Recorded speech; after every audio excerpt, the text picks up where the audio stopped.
Hi, my name's Edwin and we're here to teach you how to buy property at auction. One of the key elements is being well prepared. Preparation is all about getting the right professionals to take care of the preliminary work.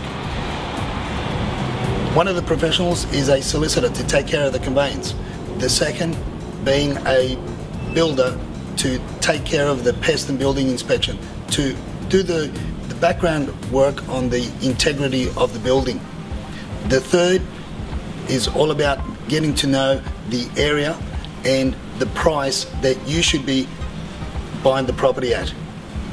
To be well prepared and be well researched, I've invited a friend of mine, David from Ruby Reports, to explain to us how you can be better prepared when you attend the auction. David. Thanks, Edwin.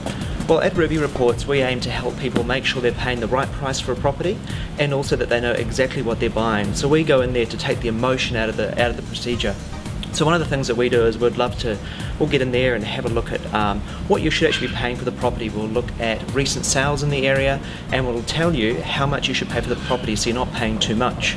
Other things that we look into all the pros and the cons of the property that may affect your enjoyment of that property down the track. So I'll give you three key areas that impact on a property. There are three key things that you should look at when you're buying. The first area is what are the neighbouring properties doing around that area.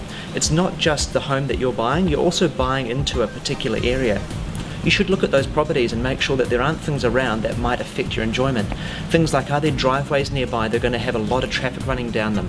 Are there air conditioning units on neighbouring properties that could provide a lot of noise and disturb your peace and quiet in the property?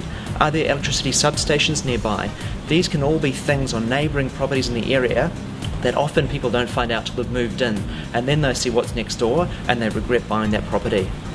A second thing that people should look at when they're buying property is just don't rely on what the real estate agent tells you. You've got to do your own research as well in terms of the information they give you.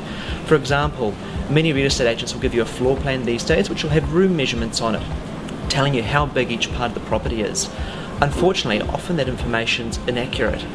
You need to check for yourself whether those room sizes are actually that big and whether they're big enough for you. Take a tape measure to the open, check for yourself that your furniture would fit. Don't just rely on that floor plan you've been given. Now, a third key area that you really must check before you buy a property is the council zoning for the area. You need to know what could be built in the area that you're buying to make sure it's not going to detrimentally affect the value of your property. You could have an apartment building going up that's going to block your views. You might have a commercial shopping centre going in nearby that's going to create a lot of traffic and parking issues. There are lots of things that can happen in particular areas down the track that could really affect the value of your property and your enjoyment. So you must check with your local council what the potential is for the area. The last thing you want is a noisy panel beaters going right next door.